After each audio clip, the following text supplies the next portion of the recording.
saudara, shalom. Senang ketemu dengan saudara lagi di tempat ini dan dengan tema yang berbeda. Tema kita pada saat ini adalah temanya tentang perspektif gitu ya. Dan sebelum saya mulai, saya mendorong saudara untuk beli khotbah yang tadi pagi. Tadi pagi umum 1-3 itu dibawakan oleh Pastor Andi Iskandar. Tubi, orangnya ada nggak ya? Enggak. Bagus banget gitu, saya dapat bocoran nih soalnya. Keren banget, jadi beli DVD-nya atau enggak nanti lihat YouTube-nya gitu, karena kita biasa upload ke YouTube, jadi saudara mesti subscribe tuh YouTube-nya GSJ Bethlehem, channelnya GSJ Bethlehem. Saya tadi prihatin benar cuma 300 orang yang subscribe, sayang banget ya. Jadi subscribe channelnya, YouTube channelnya GSJ Bethlehem, dan saudara akan mendapatkan info-info terbaru dari GSJ Bethlehem dan khotbah-khotbah yang ada di hari Minggu gitu. Jadi saudara nanti kalau andai kata di-upload yang punya Andi Iskandar, Pastor Andi Iskandar tadi pagi, saudara dengar gitu. Jadi soalnya saya akan berbicara tentang hal yang berbeda dari apa yang dia bahas tadi pagi. Oke, siap? Bilangan 13 ayat yang ke-25 sampai dengan ayat yang ke-33 adalah ayat yang akan kita kupas pada sore hari ini. Saya mungkin agak sedikit cepat dan ini sifatnya agak sedikit pelajaran, jadi saudara mesti siapin permen yang banyak sebenarnya supaya saudara nggak ngantuk.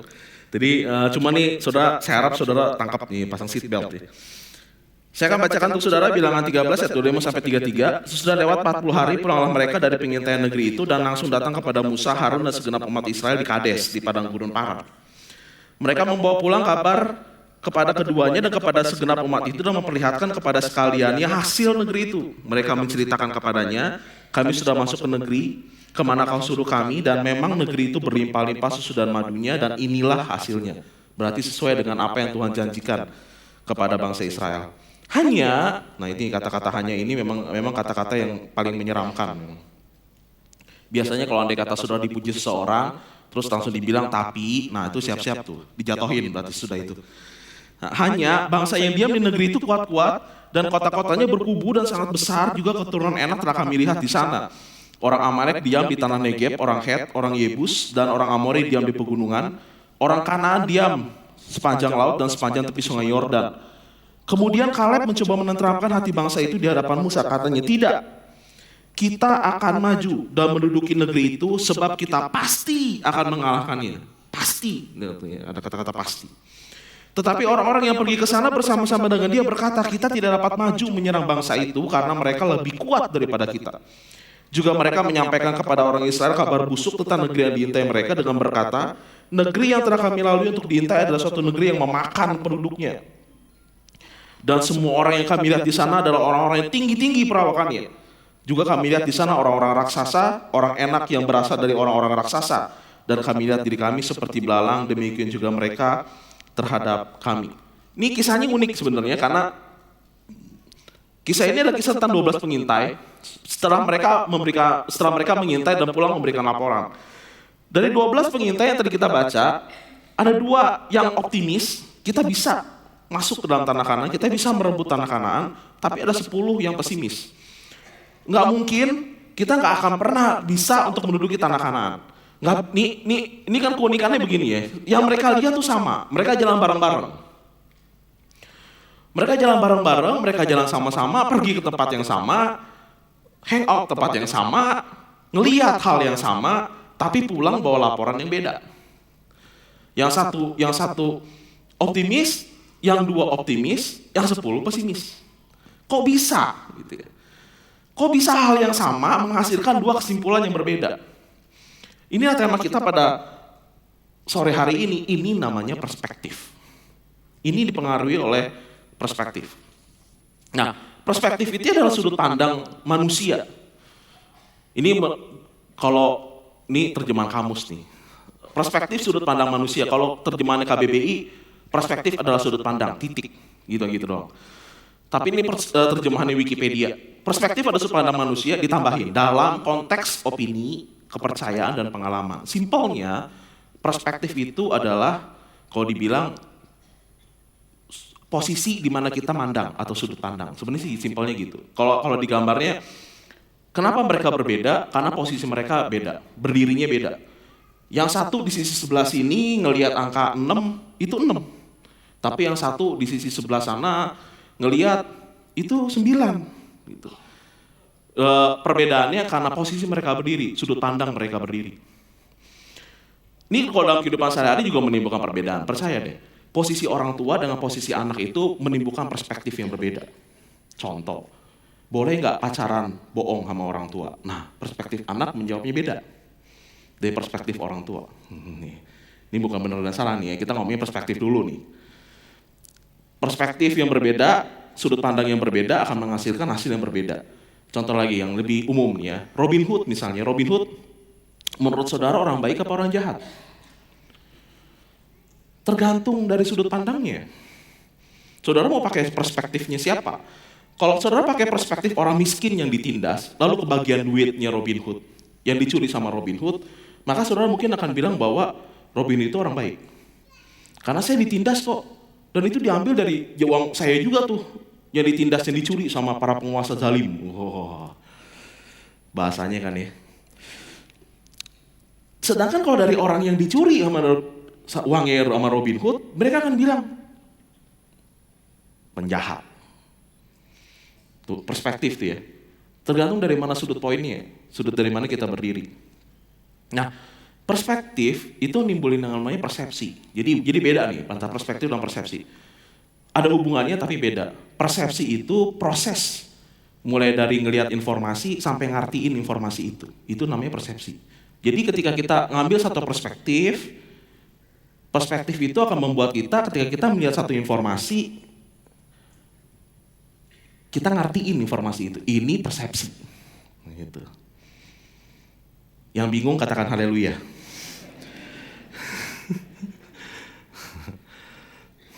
Dan dari kisah bilangan pasal yang ke-13, kita akan ngomongin soal masalah, kita akan ngupas soal masalah perspektif. Jadi tenang dulu, pelan-pelan ya. Yang pertama, sebenarnya perspektif itu ngomongin kita. Perspektif nggak ngomongin faktanya sebenarnya. Tapi sebetulnya perspektif itu justru ngomongin kita. Lucu ya, unik ya. Menurut H.M. Tomlinson, we see things not as they are, but as we are ourselves. Kita ngelihat sesuatu itu bukan ininya nih yang berpengaruh. Tapi kita melihat itu berdasarkan kacamatanya kita. Contoh. Sayang, saya tadi nggak dapat kacamata hitam. Pura-pura jadi kacamata deh. Kalau andai kata saya pakai kacamata hitam model kayak begini, nih ya.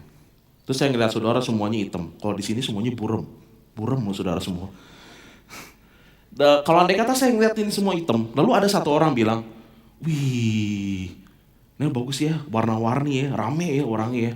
Terus saya bilang, warna-warni apaan? Hitam semua. Enggak, bener serius warna-warni. Enggak, hitam. Terus ada satu orang lagi ngomong, Nel lo salah lihat. Ini kok beragam kok di sini? Enggak, semuanya hitam. Nah itu sebenarnya lagi ngomong, bukan masalah saudaranya, bukan. Ada yang salah di sayanya. Sebenarnya ketika lagi menyampaikan satu perspektif, itu sebenarnya lagi ngomongin kondisinya saya. Nih pahamin ini dulu nih. Sebelum kita masuk ke bilangan pasal yang ke-13. Ketika lagi ngomongin satu perspektif, sebenarnya saya lagi mengungkapkan value-nya saya, nilai yang saya pegang, opininya saya, pendapatnya saya.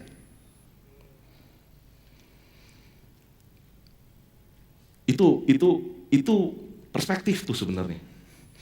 Dan di satu sisi perspektif memang ada sisi positifnya. Sisi positifnya gini, perspektif itu membantu untuk menyaring informasi. Wah, keren nih bahasanya saudara. Saya suka kalau ngomong bahasa-bahasa rumit dan saudara pada bingung. Jadi saya kelihatan pintar gitu maksudnya. Perspektif itu menyaring informasi. Karena gini, saya tuh pada saat ini nerima informasi banyak banget. Menerima informasi banyak banget, otak saya butuh untuk menyaring. Mana yang benar-benar penting, mana yang enggak. Dan penyaringan itu menghasilkan, dan itu diberi makna. Dan itu berdasarkan perspektifnya saya. Nih, ambil contoh kasus. Kemarin di Facebook, saya ketemu dengan teman SMA saya. Ngobrol-ngobrol di Facebook. pada waktu kita ngobrol sedikit nostalgia, mundur ke belakang, ketika kerusuhan tahun 98. SMA saya di Tanah Kusir, ketika kerusuhan tahun 98, angkot tuh nggak ada. Jadi saya jalan kaki dari Tanah Kusir ke Ciputat. Kalau andai kata saudara ini tahu daerahnya, lumayan tuh. Saya nggak mengulang lagi itu jalan kaki. Dari Tanah Kusir ke Ciputat, saya jalan kaki. Dan sepanjang perjalanan dari perjalanan itu, saya ngomong, pada waktu saya mulai berjalan, saya ngelihat Hero Rempoa udah mulai dibongkar orang. Saya ngomong sama teman saya, itu pas gue jalan, tuh Hero Rempoa udah dibongkar orang tuh. Terus teman saya ngomong gini, bukannya waktu itu kita jalan bareng? Gue inget banget kok gue jalan bareng sama lu. Jujur, saya lupa. Saya jalan bareng sama siapa? Kenapa otak saya melupakan informasi itu? Karena menurut saya informasi itu nggak penting. Saya jalan bareng sama siapa itu nggak penting. Yang menurut otak saya penting adalah saya ngelihat kerusuhan, itu penting. Jadi dengan siapanya di-delete. Kebalikannya terjadi dengan teman saya. Teman saya ingat dia jalan bareng sama siapa, tapi lupa peristiwa kerusuhannya. Bagi dia, kebersamaan kita penting.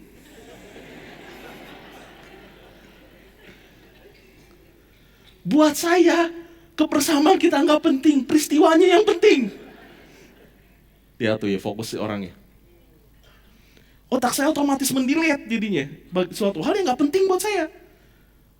Saya jadi bukan people oriented sebenarnya. Saya test oriented. Teman saya people. Hubungan penting. Jadi dia ingat, dengan siapa saya waktu itu berjalan bersama-sama pada saat kesusahan. Gitu. Tapi dia lupa ada kerusuhan di Rempoa. Saya ingat. Saya bilang, masa lu nggak ngelihat itu Hero udah mulai dihancurin masa, dia jarah barang-barangnya. Enggak tuh, gue lupa. Tapi gue inget jalan bareng sama lu. Tolong jangan tanya ini cewek cakep apa enggak. Ada istri saya soalnya. Nih, lihat ya bagaimana perspektif itu membantu untuk mensensor informasi, dan itu sisi positifnya. Sisi negatifnya, karena dia mensensor seperti preferensinya kita, maka dia cuma ngelihat fakta yang kita pengen percaya. Ya ulang nih, karena informasinya disensor, maka dia cuma ngelihat fakta yang memang kita percaya. Ini jeleknya kalau andai kata saudara nggak ngerubah. Contoh yang paling terkenal ini Alfred Dreyfus. Ini peristiwa heboh nih. Dia ini orang Yahudi. Waktu itu tinggal di Prancis. Dia perwira di angkatan bersenjata Prancis. Dia satu-satunya perwira Yahudi. Dan pada waktu itu ditemukan dokumen yang dicurigai diselundupkan mata-mata ke Jerman, yang berisi tentang spare part artileri terbaru dari Prancis. Top secret. Kecurigaan orang-orang langsung menuju kepada Dreyfus. Kenapa? Dia orang Yahudi. Bukan orang Prancis asli. Dia orang pendatang. Orang Yahudi itu dicurigai lebih terikat sama sukunya daripada tanah kelahirannya. Nyambung nih, saudara. Dan orang Yahudi pada waktu itu orangnya sudah sukses dan berhasil. Jadi ada diskriminasi, tanda kutip nih, terhadap orang Yahudi. Dan dia langsung dicurigai. Digeledah rumahnya, nggak dapat apa-apa. Tapi justru malah menambah kecurigaan. Berarti ini orang licik banget. Jago banget dan lihai banget. Dia bisa nyembunyiin informasi. Dilihat tulisan tangannya agak mirip-mirip, disama-samain soalnya. Lalu ditanyain guru-gurunya, apa yang dipelajarin? Dia banyak belajar bahasa. Lalu orang bilang, memang kalau mata-mata itu mesti banyak bisa bahasa, gitu kan? Jadi semua kecurigaan jatuhnya ke dia, dan akhirnya dia masuk pengadilan, dihukum, dipecat dari militer, dibuang ke penjara, yang model kayak penjaranya nih, kalau kita nih sekarang mungkin kayak model Nusa Kambangan, di tengah-tengah pulau. Dreyfus ngerasa nggak bersalah. Dan dia menulis surat kepada banyak orang yang bilang bahwa saya setia kepada Perancis dan saya tidak pernah melakukan ini. Kenapa kasus ini terungkap? Karena muncul seorang kepala intelijen yang baru. Seorang kepala intelijen yang baru yang curiga. kayaknya proses kegiatan mata-mata ini tetap berlanjut walaupun Dreyfus di penjara. Ada yang lain nih. Jangan-jangan kita memenjarakan orang yang salah. Lalu mulai diungkap, mulai dicari tahu siapa sebenarnya. Tapi petinggi Prancis pada waktu itu nggak mau peduli, pokoknya Dreyfus yang salah. Kepala intelijennya ini dibuang juga ke Afrika. Karena ngutak-ngatik masalah ini. Tapi dia pintar, dia bocorin ke media. Dan kasus ini menjadi heboh. Jadi pertanyaan gini, buktinya tidak menjurus kepada Albert Dreyfus. Tapi kenapa Albert Dreyfus dicurigain? Awalnya udah ada persepsi soalnya. Bahwa orang Yahudi nggak cinta negeri, orang Yahudi lebih setia sama suku, gitu tuh. Jadi udah ada persepsi dulu. Jadi itu yang dilihat, itu yang dibenarkan. Masukin ke konteks kita sehari-hari. Kalau andai kata kita ngumpul sama-sama di sini, lalu beberapa orang, 20-an orang, next slide. Lalu saudara ada satu preman yang datang duduk sama saudara. Lalu tiba-tiba ada satu orang yang teriak, aduh dompet gue hilang. Nah lu matanya menuju kemana? Kita tanpa dikomando langsung ngelihat kepada orang yang paling kita curigain. Pertanyaan nih, emang pasti dia yang nyuri? Karena tampangnya begitu? Belum tentu. Tapi kenapa kita mencurigai dia? Stereotip masalahnya. Jadi kita udah punya kepercayaan dulu sebelum menilai. Gitu kan ya. Jadi perspektif itu sebenarnya enggak tabula rasa. Jadi perspektif enggak tabula rasa. Ada unsur perasaan di situ, ada unsur pengalaman di situ. Tapi sebenarnya bisa diluruskan. Nah, baru masuk ke firman Tuhan. Buset deh, 15 menit tadi kita enggak ngomong firman Tuhan tuh. Baru masuk firman Tuhan. Bilangan pasal yang ke-13, ada apa sih sebenarnya dengan 12 pengintai ini? Kalau dilihat bilangan 13 sampai 31, wah tulisannya kecil amat ya. Kalau dilihat sekilas, kalau di ayat yang ini, hanya bangsa yang di negeri itu kuat-kuat dan kotanya berkubu-kubu sangat besar, juga keturunannya terkamar di sana. Kita udah baca nih.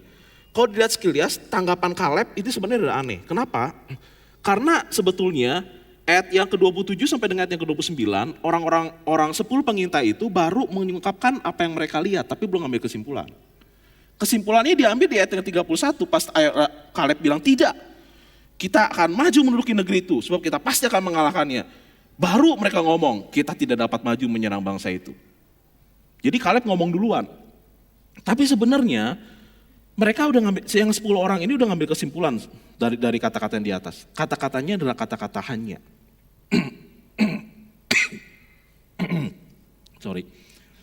Ketahuan dari kata hanya.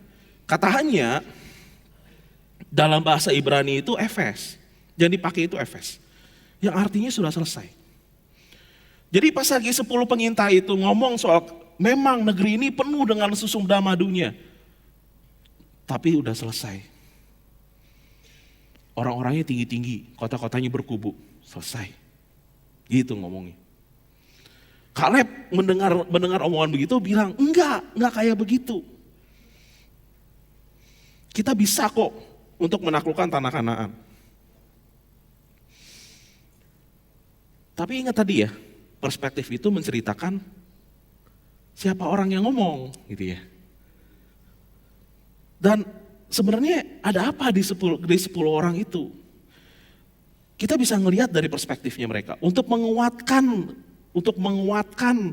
omongan mereka bahwa nggak bisa merebut ini dari bangsa Kanaan, nggak bisa menduduki tanah Kanaan. Mereka ngomong lagi, mereka ngomongnya begini ayat yang ke 31 sampai 33. Kita tidak dapat maju menyerang bangsa itu karena mereka lebih kuat. Juga mereka menyampaikan kepada Indonesia kabar busuk. Negeri yang telah kami lalui untuk diintai adalah suatu negeri yang memakan penduduknya. Wow, serem nggak? Kanibal. Sebenarnya istilahnya nggak, artinya ini nggak, terjemahannya nggak mutlak-mutlak begini. Maksudnya negeri yang memakan penduduknya adalah itu negeri keras, itu negeri susah. Sehingga karena kerasnya, karena susahnya banyak orang yang meninggal. Jadi orang yang kuat yang bisa bertahan tinggal di negeri itu. Ini bertentangan dengan laporan awal. Laporan awal kan bilang, negeri ini berlimpah susu dan madunya. Udah mulai ada kacau data. Tapi lihat deh, baca deh apa yang tersirat, bukan apa yang tersurat. Sebenarnya ketika mereka ngomong begini, ketika mereka bilang bahwa negerinya negeri yang keras, penduduknya tinggi-tinggi, gede-gede, kita nggak bisa ngelawan sebenarnya. Pas lagi mereka ngomong seperti ini, mereka lagi ngungkapin ketakutan mereka. Mereka takut sebenarnya. Mereka khawatir, mereka takut. Dan ketakutan ini ada dasarnya lagi. Akarnya adalah karena mereka ngeliat diri mereka sendiri itu kecil. Karena mereka sendiri kok yang ngakuin, mereka bilang kok kami itu kayak belalang. Dan mereka itu orang-orang raksasa. Ya iyalah, pantesan aja semua orang tinggi-tinggi. Dari sudut pandang belalang ngelihatnya. Coba kalau saudara jadi belalang, kita semua tinggi. Mereka sebenarnya takut. Tapi ketakutan itu didasarkan dari mereka ngeliat diri mereka sendiri. Mereka gak pede. Mereka insecure. Lalu mereka ngomong seperti ini. Ada satu yang kurang sebenarnya dari faktor mereka. Mereka lupa masukin Tuhan. Mereka ini orang-orang pemimpin, orang-orang pilihan sebenarnya. Mereka mengkalkulasi, mereka menghitung, walaupun mereka insecure. Mereka menghitung, mereka lihat bahwa kayaknya nggak bisa. Tapi mereka lupa masukin satu faktor. Mereka lupa masukin faktornya Tuhan. Mereka cuma ngelihat ke diri mereka sendiri. Mereka ngelihat ke dalam keadaan mereka sendiri dan bilang bahwa gak bisa. Perspektif ngomongin soal diri. Dan mereka bilang gak bisa. Sayang loh sebenarnya. Saya curiganya gini. Jangan-jangan ketika mereka masuk ke dalam Kanaan mentalnya mental begini. Mentalnya emang dari awalnya emang udah ngomong bahwa mentalnya itu mental. Saya nyebutnya gini, orang miskin masuk rumah gedong. Gimana ya ngejelasinnya? Saya pernah sih soalnya. Pernah kebingungan masuk rumah orang. Ini pas lagi nih jalan gitu ya. Terus masuk ke dalam rumah orang, buka pintu gerbangnya, masuk. Ini rumah. Buset, gede amat ini rumah ya. Dia tangganya, widih, marmer. Lalu jalan masuk ke dalam ruang tamunya, widih, berapa kamarnya ini rumah, gitu tuh. Kayak orang Kabayan masuk kota. Jujur ya, sebelum ketemu orangnya, ngelihat rumahnya aja udah terintimidasi duluan. Udah gak pede. Jangan 10 pengintai pas lagi masuk ke tanah Kanan begitu juga tuh modelnya. Mereka udah gak pede duluan, udah takut duluan. Jangan heran kalau andai kata mereka masuk dalam kondisi seperti ini, yang mereka lihat adalah raksasa. Ini kebalikannya dengan Kaleb.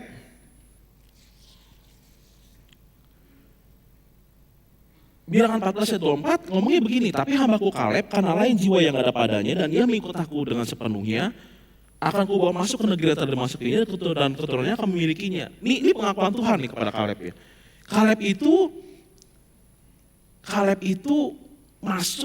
itu punya jiwa yang mengikut Tuhan dengan sepenuhnya. Wow, ini keren banget nih bahasanya.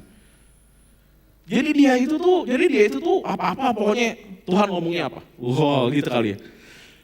Dia benar-benar ikutin apa yang Tuhan mau, ikutin apa yang firman Tuhan katakan dalam hidupnya. Sehingga ketika Tuhan bilang bahwa kita akan menduduki negeri itu, dia yakin pede bahwa pasti tuh kita akan menduduki negeri itu. Kalau andai kata masuk dengan model sikap kayak begini pas lagi mengintai, dia ngelihat kota-kota berkubu, itu mah gampang buat Tuhan. Melihat raksasa, gampang, nggak masalah. Yang dia lihat tuh sudah madunya, hasil jarahan. Karena penghambatannya kan, itu mah biar tuh, itu mah bersama-sama dengan Tuhan kita pasti bisa. Wah, ini dia nih berkat-berkat ini tinggalin nih yang keren. Ini yang dilihat. Kita bisa kok menduduki negeri itu.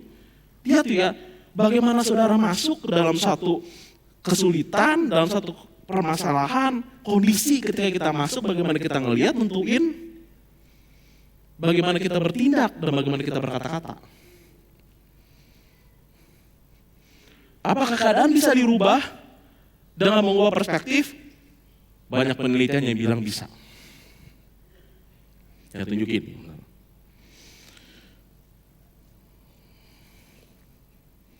Dr. Ali Akram dari Stanford University, dia meneliti 84 orang yang kerja di hotel sebagai pembersih kamar. Dan ini 84 orang di hotel-hotel yang berbeda di seluruh New York Amerika. Dan dia meneliti orang-orang itu dan dia kumpulin orang-orangnya terus dia tanya, apakah kamu rutin berolahraga, rajin berolahraga? Semuanya bilang enggak rajin berolahraga. Semuanya bilang enggak rajin berolahraga. Oke. Lalu dicek tensi darah, dicek berat badan, lalu dicek apakah kamu senang dengan pekerjaan kamu sekarang apa enggak. Dan rata-rata bilang enggak suka dengan pekerjaan sekarang. Lalu dibagi menjadi dua kelompok. Yang satu selesai, udah oke, silakan pulang. Yang satu lagi dikasih nilai dikasih semacam presentasi. Presentasinya begini. Tahukah kamu bahwa apa yang kamu kerjakan itu seperti olahraga? Kalau andai kata ngelipet kasur itu berapa kalori? Vacuum cleaner satu kamar berapa kalori? Ngelap kaca berapa kalori? Ngebersihin kamar mandi berapa kalori? Setiap hari kamu melakukan ini berapa kamar? Kalau andai kata kamu ke gym, kegiatannya kamu sudah melakukan ini. Kamu sebenarnya sudah berolahraga tanpa kamu sadari. Dan hebatnya, orang ke gym bayar, kamu olahraga dibayar. Oh, gitu ya. Oh gitu ya? Gitu. Oke. Beberapa bulan kemudian dipanggil, kedua kelompok ini dipanggil, dicek. Yang nggak dikasih presentasi, jawabannya sama. Dan hasil kesehatannya sama. Yang dikasih presentasi, tekanan darah menurun. Yang tadinya darah tinggi turun. Berat badan turun. Dan ketika ditanya, apakah kamu senang dengan pekerjaan kamu? Yang menjawab, iya, banyak. Mereka lebih happy dalam pekerjaan mereka. Pertanyaannya sekarang, apakah kerjaannya beda? Enggak, pekerjaannya sama. Apa yang beda? Perspektif. Perspektifnya diubah, hasilnya berubah. Iya. Lagi. Bagaimana cara kita berpikir itu menolong? Ini dilakukan oleh dokter Itali. Namanya Dr. Fabrizio Benedetti. Pokoknya sejenis Mercy, gitulah pokoknya. Fabrizio Benedetti. Dr. Fabrizio Benedetti dan tim meneliti apakah faktor dokter berpengaruh dalam kesembuhan pasien. Bukan faktor dokter ini maksudnya, kehadiran dokter. Lalu mereka meneliti pasien-pasien yang sudah selesai dioperasi, lalu dikasih obat pereda nyeri. Bedanya adalah kelompok yang pertama dikasihnya langsung sama dokter. Jadi dokternya datang, halo Pak, gimana kabarnya? Lalu ini obat pereda nyeri ya, dimasukin infus, gitu. Orangnya lihat. Ada dokter yang nyuntikin obat pereda nyeri. Kelompok yang kedua nggak ada dokter. Semuanya dikerjakan secara mekanik. Alat pakai alat. Jadi dalam alatnya ini udah ada robot, kayak model robot nih, obat-obatnya. Dan pada jam tertentu, saat tertentu, obat pereda nyeri langsung disuntikan secara otomatis ke dalam infusnya pasien. Tapi secara otomatis, gitu. Nggak ada dokter. Dan pasiennya nggak sadar bahwa dia lagi disuntik obat pereda nyeri, otomatis. Jadi dia pikir cuma sekedar infus biasa, dia nggak tahu. Hasilnya, orang ini begini ya, seharusnya dulu ya. Karena obat pereda nyerinya sama, dosisnya sama, seharusnya hasilnya sama. Sama-sama nggak ngerasain nyeri, gitu kan? Seharusnya gitu. Tapi hasilnya ternyata orang yang disuntik pereda nyeri dengan ada dokter di sampingnya mengatakan bahwa mereka tidak merasakan nyeri. Tapi yang dikasih obat pereda nyeri tanpa pasien itu tahu lewat mesin, mereka mengatakan bahwa obatnya nggak manjur.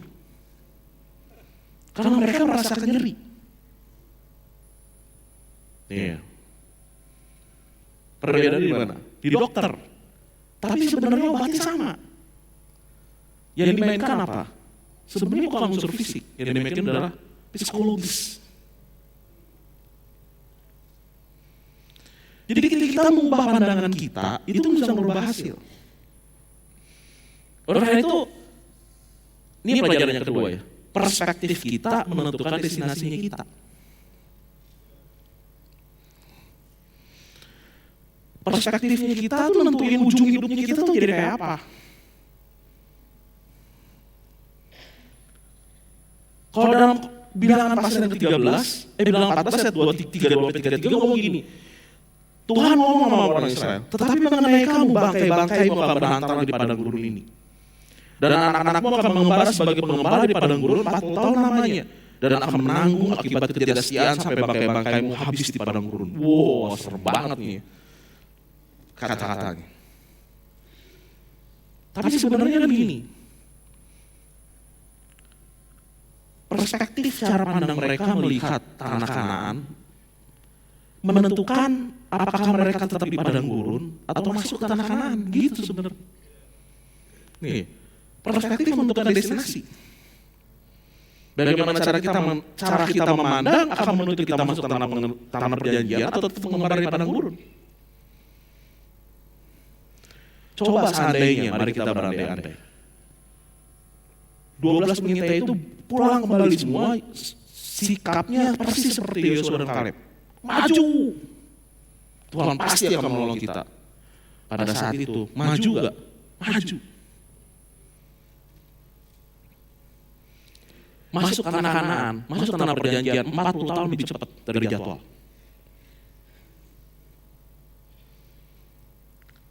Kenapa mundur 40 tahun? Karena ketidakpercayaan. Karena perspektif. Gini juga dengan masalah kita loh sebenarnya. Jangan-jangan nih. Cara kita, karena kita nggak sesuaikan seperti Kaleb, menyesuaikan dengan apa yang Tuhan mau, menyesuaikan sudut pandang kita dengan sudut pandangnya Tuhan, percaya bahwa Tuhan adalah Tuhan yang berkarya dalam kehidupan kita. Itu membuat masalahnya kita ya gitu-gitu aja.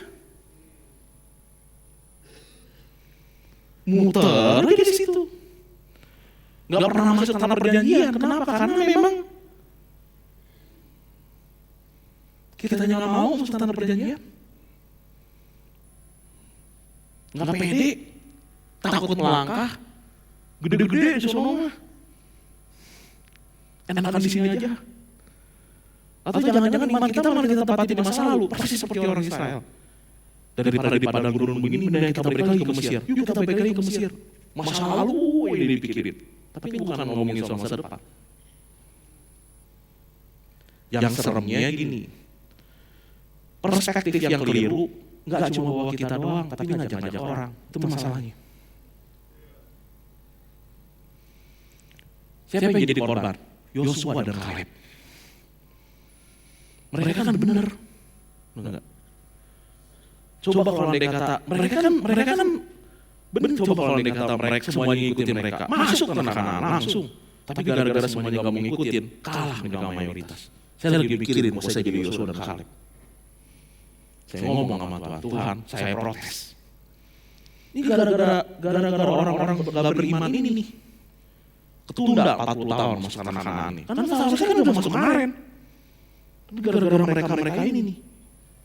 Akhirnya masa saya mesti ikut mereka 40 tahun muter-muter padang gurun. Ya nasib dah.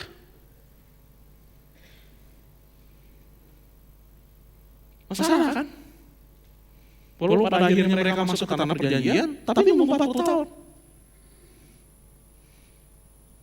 Yang jadi problem adalah jangan-jangan karena saudara salah ngelihat, karena kita salah ngelihat, kita bawa keluarga ngikut susahnya. Jangan-jangan karena kita salah perspektif, ada orang lain yang ikut sengsara gara-gara kita. Kalau mau susah sendiri, jangan ngajak orang. Tapi kebenarannya adalah perspektif yang keliru, bikin kita nggak masuk tanah perjanjian, ngajakin orang pula.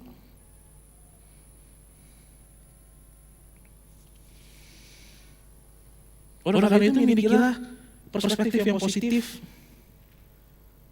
sama seperti yang dipunyai Kaleb. Kalau dalam bahasanya Pastor Andi Iskandar tadi pagi, kasih makan itu roh, supaya menang dari daging. Kasih makan iman kita supaya iman kita bisa mengalahkan, supaya kita bisa melihat beyond fakta.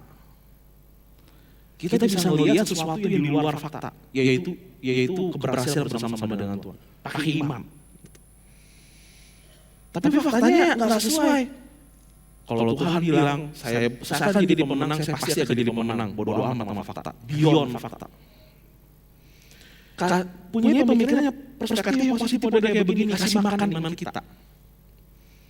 Tapi kalau perilakunya negatif, itu mengerus iman. Terakhir, karena tadi lagi ngomongin soal fakta, terakhir gini, ujilah apa yang kita percaya sebagai fakta.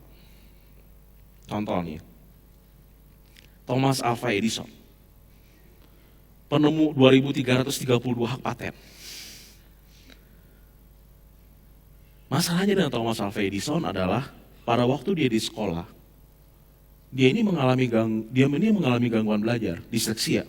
Disleksia itu gangguan belajar pada seorang anak usia 7 sampai 8 tahun, sehingga anak ini sulit untuk menulis kata-kata, belajar huruf dan angka.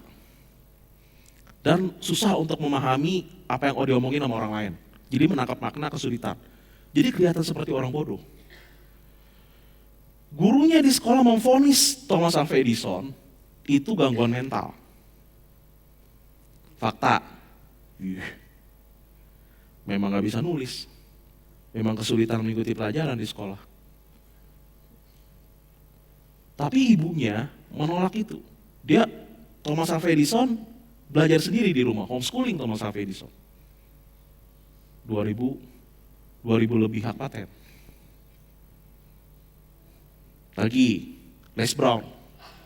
Les Brown ini sekarang motivational speaker, salah satu orang motivational speaker terkenal di Amerika Serikat. Ini terkenal nih, ini pengkhotbah terkenal juga. Jadi nah ini masalahnya dengan Les Brown juga, dia mirip kayak Alva Edison. Kalau anak-anak yang lain naik kelas, dia turun kelas. Pada kelas 5 SD, diturunin jadi kelas 4. Gak bisa ngikutin pelajaran. Diturunin jadi kelas 4 SD, dan udah gak cukup diturunin doang, dimasukin ke kelas khusus untuk anak-anak yang punya gangguan belajar. Dia di kelas itu terus sampai SMA, sampai selesai SMA. Kata orang-orang, wah nih orang gak punya masa depan, terlalu on. Les Brown. Tapi siapa yang sangka coba? Dari orang yang dibilang blow on lu, sorry nih kasar bahasanya. Motivational speaker sekarang salah satu motivational speaker terbaik yang ada di Amerika Serikat saat ini. Kurang, tambahin lagi. Richard Branson, Virgin Group. Richard Branson juga sama. Kekayaannya 1 billion US dollar sekarang. 1 billion.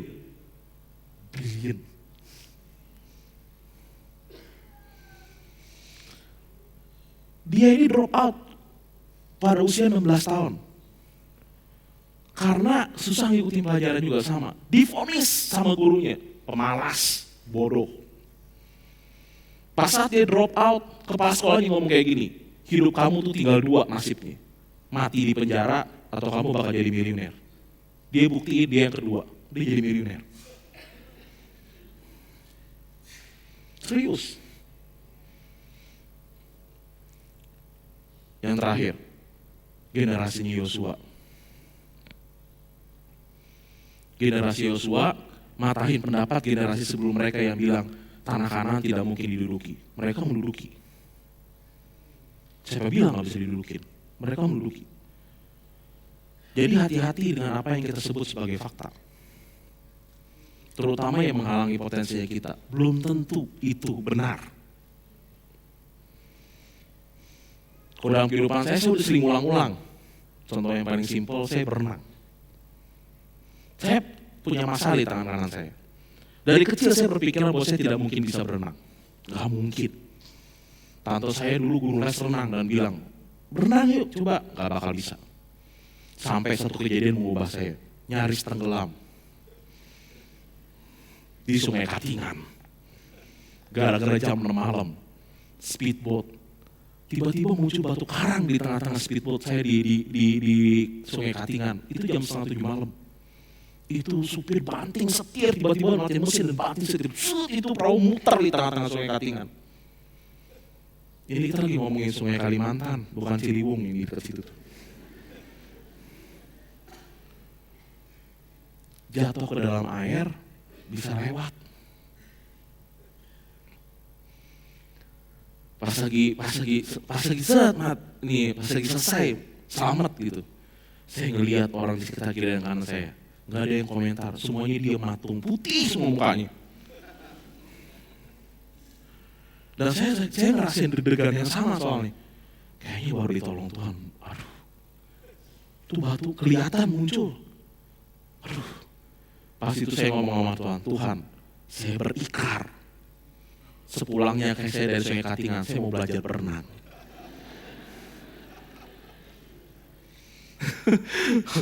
Kenapa memang sih gak menjamin selamat sih kalau dia kata keulang lagi. Tapi setidaknya saya udah berusaha berenang.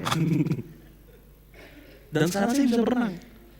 Sayang sih saudara ya. Kemarin saya mau rekam sebenarnya saya lagi berenang.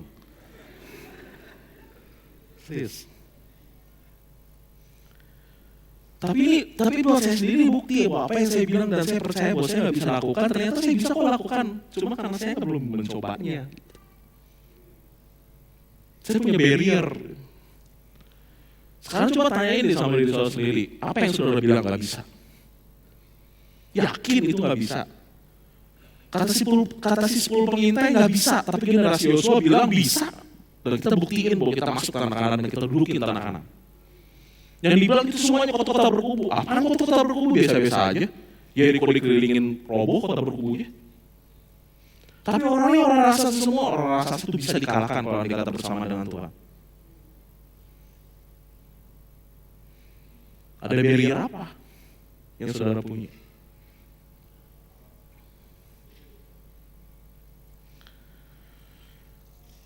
Terakhir, saudara nih, sebagai penutup, saya mau ada satu percobaan menarik yang kemarin saya baca sebenarnya. Ini percobaan Martin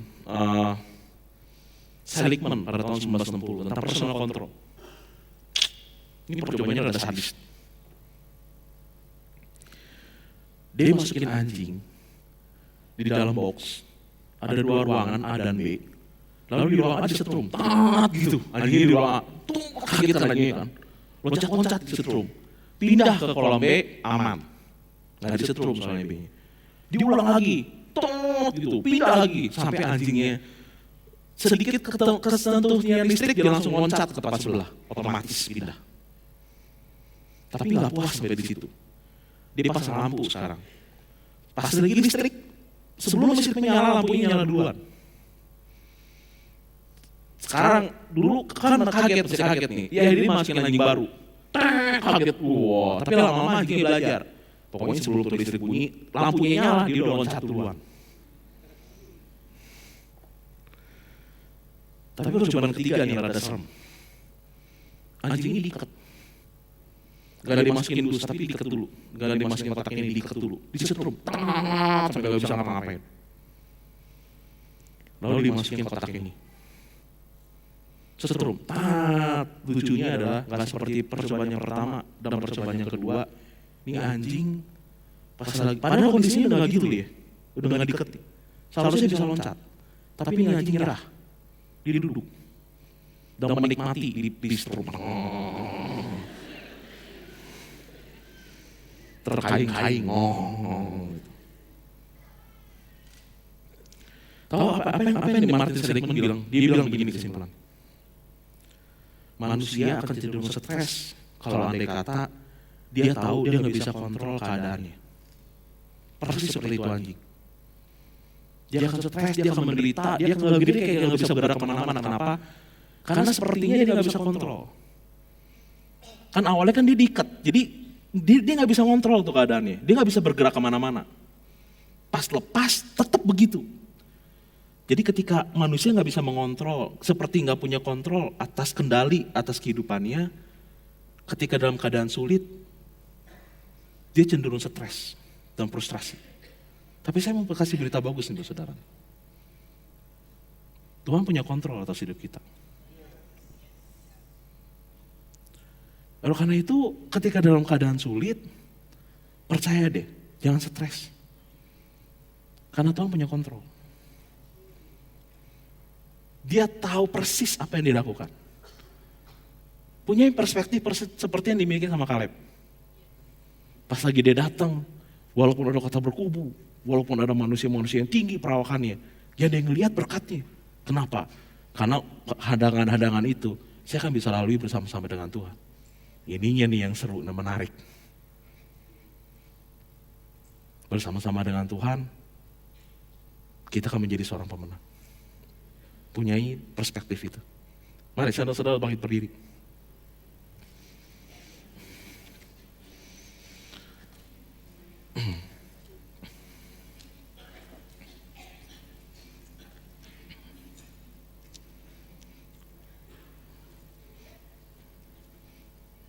Mari kita merenung ke dalam kehidupan kita masing-masing. Sesudah firman Tuhan adalah waktu yang paling baik untuk kita mengecek kehidupan kerohanian kita. Jadi mari kita tutup mata saudara dan lihat ke dalam diri saudara sendiri. Lihat ke kedalaman diri saudara sendiri, lalu cek ke dalam kehidupan saudara. Apakah saya punya perspektif yang negatif terhadap kehidupan? Apakah saya nggak bisa ngelihat Tuhan seperti si 10 pengintai itu? Nggak masukin Tuhan ke dalam faktor perhitungan. Apakah saya cukup merasa kuat dengan diri saya sendiri? Sehingga saya nggak sama sekali nggak anggap Tuhan itu sebagai satu faktor yang harus diperhitungkan. Jikalau saudara pada saat ini sedang mengalami problem dan masalah, dan apabila saudara pada saat ini nggak bisa ngelihat Tuhan, yang saudara lihat hanyalah masalahnya, yang saudara lihat adalah temboknya, tembok berkubu, yang saudara lihat adalah lawan musuh yang tinggi perawakannya, yang saudara lihat adalah betapa besarnya, betapa hebatnya permasalahan itu, dan saudara berkata persis seperti 10 pengintai itu dan ngomong, kita nggak akan bisa untuk melawan ini. Berkat itu terasa jauh. Berkat itu terasa nggak tahu ada di mana, karena yang saudara lihat adalah kubu. Yang saudara lihat adalah hambatannya untuk mendapatkan berkat itu. Jikalau pada saat ini saudara merasa bahwa saudara dalam satu masa dan saudara nggak bisa ngelihat Tuhan, ini adalah saat yang paling baik, ini adalah saat yang paling tepat untuk ngomong sama Tuhan dan berdamai dengan Tuhan dan katakan, Tuhan, aku gak mau seperti 10 pengintai itu. Tapi aku mau seperti Yosua dan Kaleb. Aku mau Tuhan, aku punya iman yang berkata, tidak, kita pasti akan menduduki dan mengalahkan orang Kanaan itu. Pasti. Karena Yosua dan Kaleb itu punya iman bahwa Tuhan beserta bersama-sama dengan mereka. Kalau pada saat ini saudara bilang, Tuhan saya mau seperti Yosua dan Kaleb, saya nggak mau, saya nggak bisa ngelihat Tuhan dalam permasalahan saya. Angkat tangan saudara dan jujur kepada Tuhan. Katakan kepada Tuhan, Tuhan pada saat ini saya bertobat. Saya bertobat karena saya tahu Tuhan, saya bersalah, saya tidak memasukkan Engkau ke dalam perhitungan saya. Saya bersalah karena saya meninggalkan seperti meninggalkan Engkau dan melupakan Engkau, padahal Engkau adalah Allah yang membuat mujizat dalam kehidupan saya. Tapi pada saat ini, aku mau Tuhan. Aku mau seperti Yosua dan Kaleb. Karena aku tahu aku bersama-sama dengan Tuhan. Aku mau melihat Tuhan. Aku mau memandang Engkau. Bapak Surgawi, kalau lihat tangan-tangannya terangkat. Tangan ini tangan-tangannya rindu.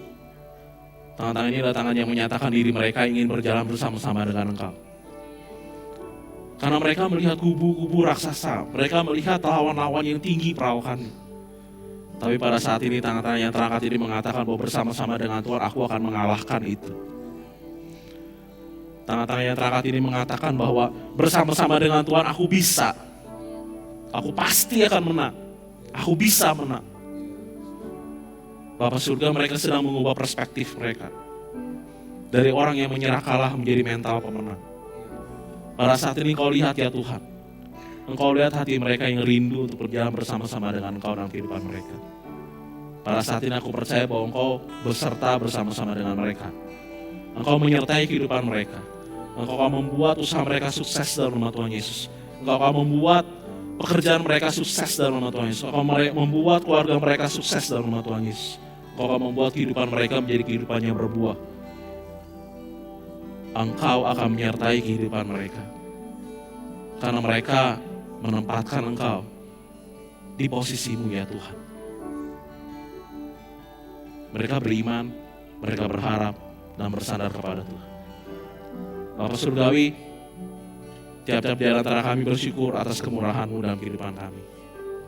Kami akan memasuki tanah perjanjian kami. Karena kami tahu bahwa Engkau adalah Allah yang menyertai kami dan tidak pernah meninggalkan kami. Terima kasih.